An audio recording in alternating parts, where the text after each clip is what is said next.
Luca Rocco Magnotta, geboren als Eric Clinton Kirk Newman, kam am 24. Juli 1982 in Scarborough, Ontario, Kanada, zur Welt. Das ist ein Stadtteil von Toronto und derselbe Ort, an dem die bekannten Mörder Paul Bernardo und Karla Homolka lebten, als sie ihre kriminellen Aktivitäten begannen.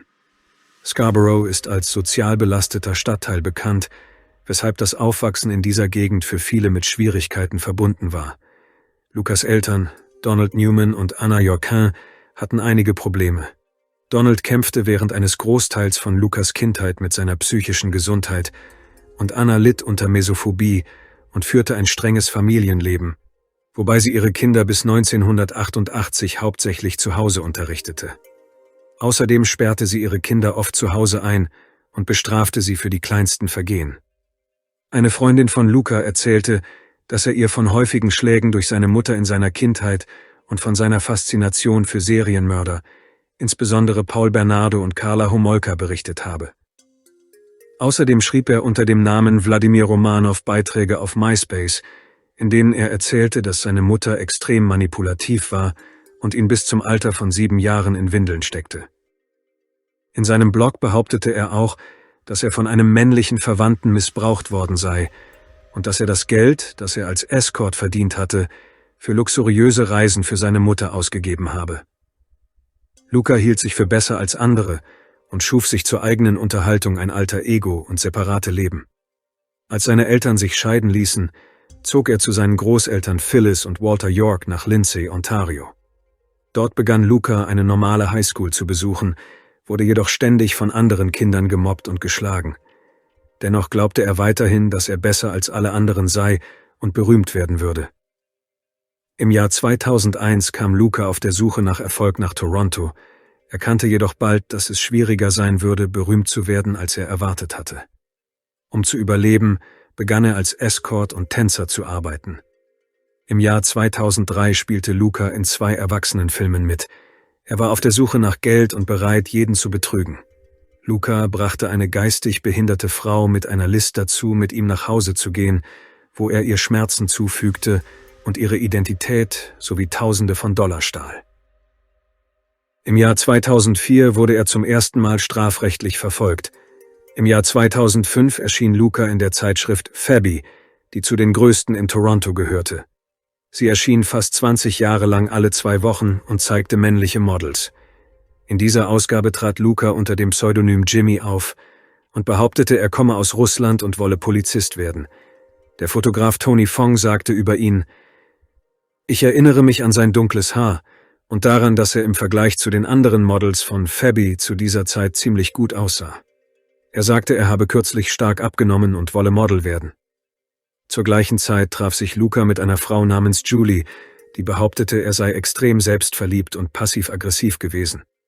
Er wollte ihr nie näher kommen, außer ihr die Hand zu halten, und war besessen davon, seine Fotos und Videos in sozialen Netzwerken zu veröffentlichen. Er erstellte mehr als 70 Konten in sozialen Netzwerken und 20 Websites. Auf vielen davon verwendete er seinen richtigen Namen und sein Foto, auf einigen anderen Namen, aber seine Fotos, und auf den übrigen Namen und Fotos anderer Personen. All dies tat er, um seine Popularität zu steigern und falsche Gerüchte über seine Modelkarriere zu verbreiten. Im Jahr 2006 änderte er seinen Namen in Luca Rocco Magnotta und begann als Escort durch verschiedene Länder zu reisen.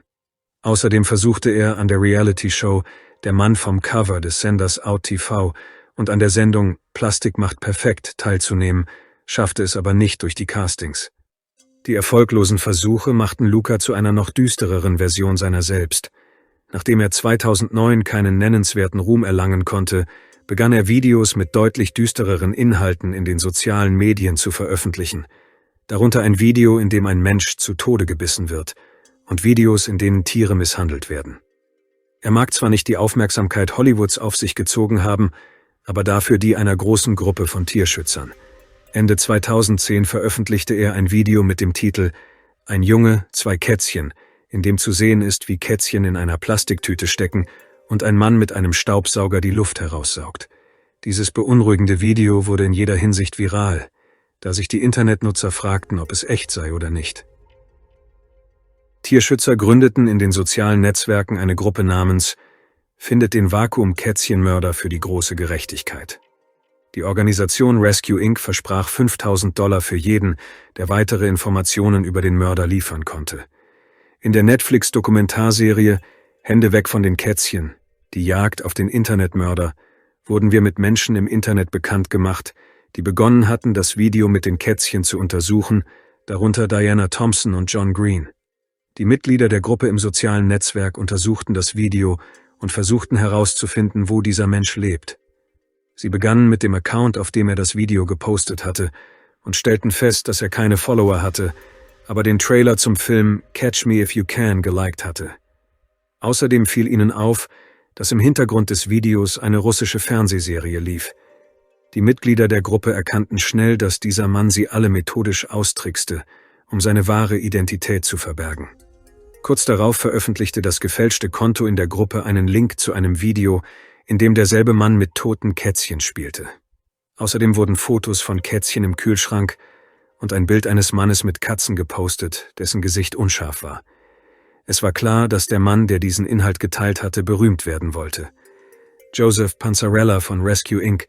besprach das Video mit seiner Schwester, einer Psychologin, die ihm sagte, dass diese Videos dazu dienten, Aufmerksamkeit zu erregen und dass dieser Mann deutliche Anzeichen dafür zeigte, dass er ein Serienmörder werden würde. Die Gruppe in dem sozialen Netzwerk explodierte mit Tausenden von Followern, während Luca unterdessen auf einem anderen gefälschten Konto einen weiteren Beitrag veröffentlichte. »Ich töte kleine Kätzchen und filme das.« Dieses Fake-Konto veröffentlichte auch ein Video, in dem jemand eine Katze in einen Käfig sperrte und anzündete. Diese schrecklichen Beiträge veranlassten Joseph, das Fake-Konto einfach zu fragen, ob es der Urheber des Videos, ein Junge, 2 Kätzchen sei, worauf das Fake-Konto antwortete: »Ja, das bin ich.« Die Gruppe versuchte ihn aufzuspüren und fand schließlich heraus, dass viele Freunde des Accounts aus Namibia in Südafrika stammten. Da der Vorname des gefälschten Accounts Jamie lautete, fanden sie eine Person mit dem gleichen Namen in Namibia und verfolgten ihn so lange, bis er sich das Leben nahm. Einige Personen, die nicht an der Selbstjustiz beteiligt waren, wie Diana und John, waren entsetzt, als sie erfuhren, was passiert war. Sobald sich die Ermittlungen gelegt hatten, schickte ein weiteres gefälschtes Konto mehreren Mitgliedern der Gruppe eine E-Mail, in der stand, dass sie den falschen Mann ausgewählt hätten und nach einer Person namens Luca Rocco Magnotta suchen sollten. Ironischerweise war Luca so besessen von seinem Versuch, berühmt zu werden, dass er sich den Internetermittlern auslieferte. Als Diana und John begannen, Luca zu googeln, waren sie schockiert über die übermäßige Anzahl von Accounts, die mit ihm in Verbindung standen, und all die Gerüchte, die die Leute schrieben. Daraufhin gründeten sie eine Untergruppe in einem sozialen Netzwerk namens Luca Intel, zu der sie nur Personen hinzufügten, denen sie vertrauten, und begannen, die Informationen, die sie über Luca gefunden hatten, auszutauschen. Nachdem sie sich das Video von Lucas Vorsprechen für die Reality-Show Coverboy angesehen hatten, stellten die Mitglieder der Gruppe fest, dass die Show in Kanada produziert wurde. Außerdem fiel ihnen auf, dass die Fotos stark retuschiert waren und die vermeintlichen Online-Fans alle dasselbe über ihn sagten. Für sie wurde klar, dass Luca sich ein falsches Leben im Internet aufbaute, um als großartiges Model mit vielen Freunden zu erscheinen, obwohl er in Wirklichkeit psychisch labil war. Außerdem fand Diana im Internet ein Video der Torontoer Zeitung Toronto Sun, in dem Luca in einem Interview erklärte, dass seine Beziehung zu Karla Homolka seine Modelkarriere ruiniert habe. Dann begann die Frau, anhand der Metadaten, die manchmal Aufschluss über den Ort geben, an dem ein Foto aufgenommen wurde, nach einem Foto von ihm zu suchen und stellte fest, dass auf einem Foto die GPS-Koordinaten eines Einkaufszentrums in Toronto namens Eaton Center zu sehen waren. Da das Foto im Jahr 2010 aufgenommen wurde und das Video mit der Katze im selben Jahr veröffentlicht wurde, hatten sie den Beweis, dass Luca höchstwahrscheinlich in Toronto war. John fand ein Foto von Luca auf dem Balkon einer Wohnung in der Nähe einer Kreuzung. Im Hintergrund war eine Tankstelle zu sehen. Er begann, alle Petro-Canada-Tankstellen in dieser Gegend zu überprüfen und stellte fest, dass es Hunderte davon gab. John erinnerte sich jedoch an einen Beitrag von Luca, in dem er sich darüber beschwerte, dass Paparazzi versucht hatten, ihn zu fotografieren, als er in seiner Wohnung in Etobicoke war. Daraufhin überprüfte John die Petro-Canada-Tankstellen in Etobicoke und stellte fest, dass es nur 6 davon gab. Mit Hilfe von Google Maps fand er den Ort, an dem das Foto aufgenommen worden war. Daraufhin kontaktierte John die Polizei von Toronto, die sich zu der Adresse begab, um sich über Luca Rocco Magnotta zu erkundigen. Dort erfuhr er, dass Luca tatsächlich dort gewohnt hatte, aber kürzlich nach Russland gezogen war. Einige Wochen vergingen, die Spuren verliefen sich im Sand und die Gruppe wusste nicht, wie sie weiter vorgehen sollte, bis 2 weitere Videos auftauchten, in denen eine Katze in der Badewanne ertränkt und eine andere Katze von einer Python verfolgt und gefressen wurde, im selben Schlafzimmer, in dem ein Junge und 2 Kätzchen gedreht worden war. Die Londoner Zeitung The Sun griff diese Geschichte auf und schrieb einen Artikel, in dem sie die Öffentlichkeit fragte, ob sie den Mann auf dem Video erkennen würden. Einer der Reporter, Alex West, erhielt eine Nachricht von einem anderen gefälschten Account, in der stand, dass der Mann, den er suchte, Luca Rocco Magnotta sei und dass man ihn im Hotel Fusilier Inn in London finden könne. Alex ging dorthin und fand Luca. Der Reporter hatte ein verstecktes Mikrofon dabei. Als Alex Luca fragte, ob er der Mann auf dem Video sei, begann Luca dies zu leugnen. Er sagte, dass viele versuchen würden, ihn zu verleumden und seine Karriere zu ruinieren, nannte jedoch keine Namen. Welche Verfolgung? Alles, was man sich nur vorstellen kann. Warum? Aber viele Leute sagen, dass sie für den Mord an den Kätzchen verantwortlich sind. Nein, das ist nicht wahr. Das war ich nicht. Ich wurde einfach reingelegt. Wozu? Okay, ich denke, wir lassen das für später. Ja, ich denke auch. Danke. Nach dem Treffen erhielt Alex einen Brief von einem Mann mit dem Pseudonym John Kilbright. Es handelte sich um einen Jungen, der Opfer der Serienmörder Ian Brady und Myra Hindley geworden war. In dem Brief stand, dass er bald ein neues Video drehen werde, an dem diesmal Menschen beteiligt sein würden. Leider lag Scotland Yard außerhalb der Gerichtsbarkeit und konnte bei der Untersuchung von Luca Rocco Magnottas Fall nicht helfen. Viele Mitglieder der Gruppe waren besorgt, dass Luca eine neue Stufe erreichen und einem Menschen das Leben nehmen würde. Genau zu diesem Zeitpunkt veröffentlichte ein anderes gefälschtes Konto einen Kommentar in der Gruppe mit einem Link zu Diana und einem Video aus dem Casino, in dem sie arbeitete. Jetzt spürte sie, dass es sehr ernst geworden war, denn sie könnte potenziell sein nächstes Opfer sein. Im Mai 2012 wurde ein 10-minütiges Video mit dem Titel »Ein Schlafwandler, ein Eispickel« ins Internet gestellt. In diesem Video ging ein Unbekannter mit einem Eispickel brutal auf einen Menschen los. Anschließend sägte der Mörder Körperteile, darunter den Kopf, ab und verübte abscheuliche Handlungen an den Überresten. Das Video verbreitete sich schnell viral. Die Menschen teilten ihre Reaktionen darauf und viele hielten es für unmöglich, dass es wahr sein könnte. John schickte das Video an einen Polizeibeamten aus Toronto, mit dem er in Kontakt stand, als er Etobicoke's Adresse fand und sie vermuteten, dass dort eine Leiche gefunden werden würde, doch das war nicht der Fall. Aus diesem Grund beschlossen die Internetermittler, die Sache wieder selbst in die Hand zu nehmen. Beim Durchsehen der zahlreichen Bilder, die Luca ins Internet gestellt hatte, fanden sie ein Bild mit einzigartigen schwarzen Straßenlaternen im Hintergrund. Als sie Straßenlaternen in ganz Kanada googelten, fanden sie ähnliche in Montreal. John und Diana begannen mit Google Maps die Straßen von Montreal zu durchsuchen, um den Ort zu finden, an dem dieses Foto aufgenommen worden war. Nach mehreren Stunden Suche stieß John auf eine Treppe, die zur McGill University im Zentrum von Montreal führte, und erkannte sofort den Ort, an dem das Foto aufgenommen worden war. Kurz nach dem Hochladen des Videos erhielt die Polizei von Montreal einen Anruf von einem Hausmeister eines kleinen Mehrfamilienhauses im Westen der Stadt, der in der Nähe einer Mülltonne einen großen Koffer entdeckt hatte, der von Fliegen und anderen Insekten umschwirrt war. Die Polizei begab sich sofort zum Tatort und sperrte das Gebiet ab. Im Inneren des Koffers fanden die Kriminalbeamten den Torso eines Mannes. Zur gleichen Zeit entdeckte ein Postangestellter ein mit Blut verschmutztes Paket, das für die Liberale Partei Kanadas bestimmt war und in dem sich ein abgetrennter Fuß befand. Und in einem Paket, das an die Nationale Zentrale der Konservativen Partei Kanadas geschickt worden war, wurde eine Hand mit einer Notiz gefunden. Rosen sind rot, Veilchen sind blau. Die Polizei benötigt zahnärztliche Unterlagen, um die Identität festzustellen. Ein weiteres Bein und eine weitere Hand wurden später in staatlichen Schulen in Vancouver, British Columbia gefunden. Der Gerichtsmediziner fand am Fundort des Torsos auch zahlreiche Müllsäcke mit Gegenständen, die nach dem Mord zurückgelassen worden waren, Blutgetränkte Kleidung, Bettwäsche, einen toten Welpen und mehrere Dokumente, die mit Luca Rocco Magnotta in Verbindung standen. Es schien, als hätte er in seinem widerwärtigen Versuch, berühmt zu werden, das Äußerste erreicht. Die Polizei fand die genaue Adresse des Gebäudes in den Säcken und begab sich in die Wohnung hinauf. Zunächst gingen die Beamten davon aus, dass der Torso Luca selbst gehörte. Als sie jedoch in der Wohnung ankamen, stellten sie fest, dass der gesamte Raum mit Reinigungsmitteln gesäubert worden war. Der einzige Hinweis war eine mit rotem Filzstift geschriebene Notiz im Schrank, auf der stand: »Wenn dir dein Spiegelbild nicht gefällt, schau nicht in den Spiegel. Mir ist es egal.« Zu diesem Zeitpunkt benötigten sie einen Durchsuchungsbefehl, also verließen sie die Wohnung und begaben sich zur Polizeistation. Ermittlerin Antonia Paradiza von der Mordkommission übernahm den Fall. Sie traf sich mit dem Hausverwalter und besprach Fragen zur Sicherheit des Gebäudes. Zu ihrem Glück gab es im Gebäude Kameras am Eingang und im Hinterhof bei den Mülltonnen. Die Ermittlerin begann, die Videoaufzeichnungen zu sichten und entdeckte einen Mann, der in einer Nacht mehr als 20 Mal die Mülltonnen aufgesucht hatte.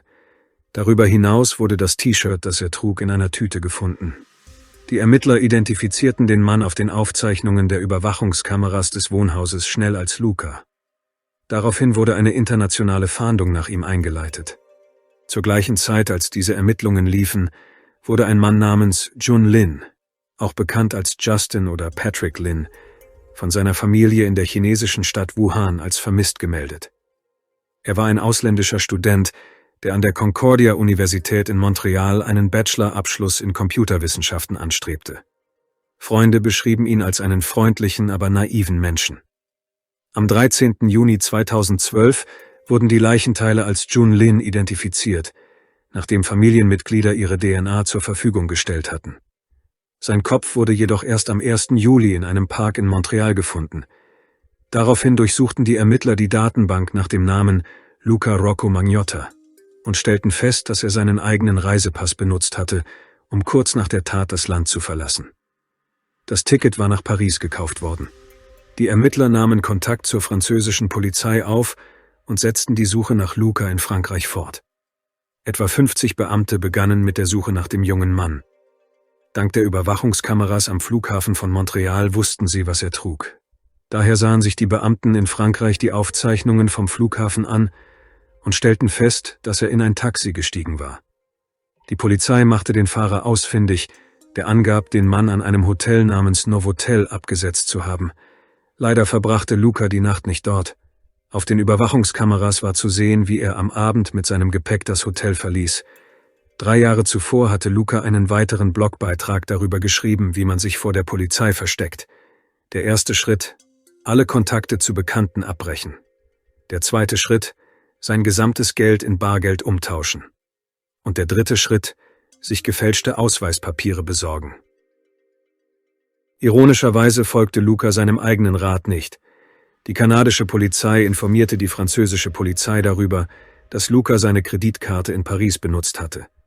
Außerdem kontaktierte er einen Internetfreund namens John Christophe, der ihm erlaubte, auf seiner Couch zu übernachten. Können Sie uns etwas über die Umstände erzählen, wie er mit Ihnen in Kontakt getreten ist? Der erste schriftliche Kontakt erfolgte über die Website Planet Romeo. Das ist eine Website, um Leute kennenzulernen. Ich habe, wenn ich mich recht erinnere, eine Textnachricht erhalten. Darin stand: Hier ist Luca Rocco Magnotta, ich bin in Paris, wir können uns treffen. Erzählen Sie uns von seinem Verhalten, als er bei Ihnen wohnte. Er kam herein, war höflich und zuvorkommend. Er schien etwas nervös zu sein. Und was geschah dann? Nichts. Was meinen Sie damit? Ich ging schlafen und er schlief auf dem Sofa. Gab es intime Beziehungen? Nein.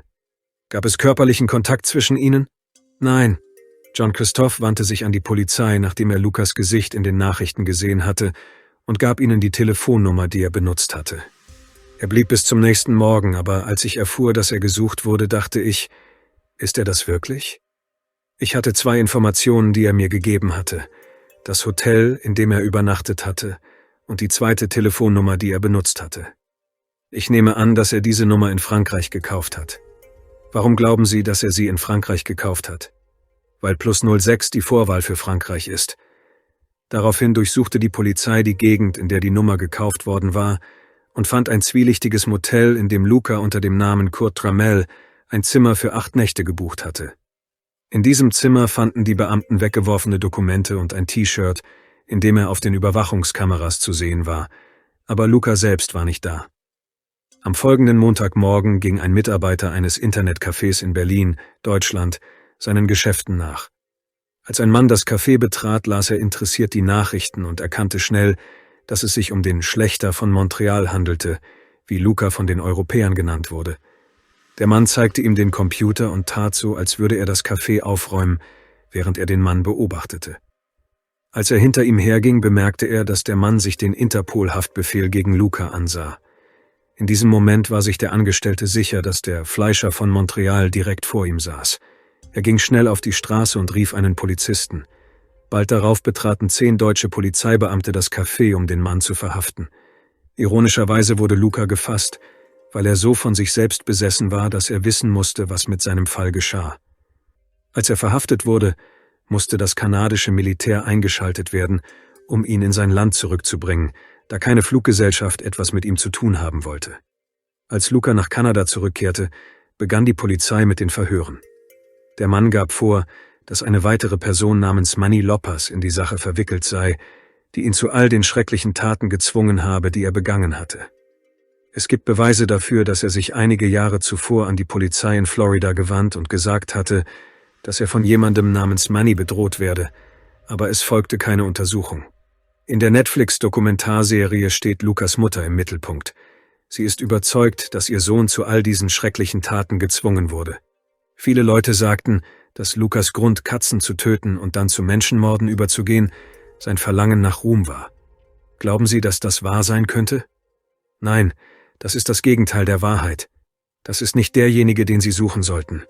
Das war der Strippenzieher, den man finden muss. Der entscheidende Punkt in dieser Geschichte ist seine Lüge gegenüber seiner Mutter. Und jetzt ist sie hier, seine wichtigste Verteidigerin. Wenn Luca über Dinge gelogen hat, die seiner Aussage nach nicht von seiner Mutter getan wurden, worüber hat er dann noch gelogen? Im März 2013 begann die Vorverhandlung gegen Luca und Juns Eltern kamen aus China, um zu sehen, wie sich die Ereignisse entwickeln. Die Familienmitglieder weinten, als sie die Details des schrecklichen Ereignisses hörten, das das Leben ihres Sohnes zerstört hatte. Luca zog alle Register des Chaos und brach irgendwann in der Fötusstellung zusammen, während der Richter sein schreckliches Verbrechen beschrieb. Der Prozess wurde für September 2014 angesetzt, und als der Tag gekommen war, bekannte sich Luca Rocco Magnotta schuldig, erklärte jedoch, dass er zu diesem Zeitpunkt nicht bei Sinnen gewesen sei. Mit mehr als 60 Zeugen dauerte der Prozess 2 Monate, bevor das Urteil gefällt wurde. Letztendlich wurde Luca Rocco Magnotta wegen Mordes an Jun Liang für schuldig befunden und zu lebenslanger Haft verurteilt. Am Ende der Anklage verlas die Staatsanwaltschaft eine Erklärung von Juns Vater über die Folgen des Verbrechens. In einer Nacht haben wir die Hoffnung für unser ganzes Leben verloren. Unsere Zukunft ist Teil unserer Vergangenheit. Wir wollen unsere Geschichte nicht erzählen, weil sie zu traurig ist, um sie zu wiederholen. Wir können nicht viel über Jun sagen, ohne über seinen Mord zu sprechen. Der Mord hat uns nicht nur unseren Sohn genommen, sondern auch die Möglichkeit, an ihn zu denken und über ihn zu sprechen, ohne Schmerz und Trauer zu empfinden.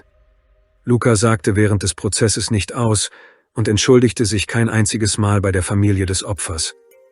Obwohl seine Anwälte überzeugt waren, dass er zum Zeitpunkt des Mordes an Jun unzurechnungsfähig war, waren sie erleichtert, als sie erfuhren, dass er sich an einem Ort befand, an dem er niemandem mehr Schaden zufügen konnte. Nun zur Geschichte von Manny Lopez. Wenn Sie ein Fan des Films Basic Instinct sind, wissen Sie, dass die Hauptfigur Catherine Trammell heißt. Ihr Ex-Mann heißt Manny Vasquez. Als Luca von Paris nach Berlin zog, änderte er seinen Namen in Kurt Trammell. Laut seiner Mutter ist Basic Instinct sein Lieblingsfilm. Sogar das virale Video seines schrecklichen Verbrechens wurde so veröffentlicht wie die Einleitung zu Basic Instinct, in der Catherine Trammell einen Mann mit einem Eispickel ersticht. Keine Telefonaufzeichnungen belegen, dass Manny jemals existiert hat. Der Rest von Lucas Leben vergeht ungenutzt, während er im Gefängnis sitzt. Der einzige Einblick in sein Innenleben ist ein Profil auf einer Dating-Website, in dem er angibt, auf der Suche nach seinem intelligenten, schönen Prinzen zu sein. Die wiederholte Wiederholung seiner Geschichte macht ihn noch berüchtigter. Sind wir also schuld daran, dass seine Geschichte weiterlebt? Danke fürs Zuschauen und passen Sie auf sich auf.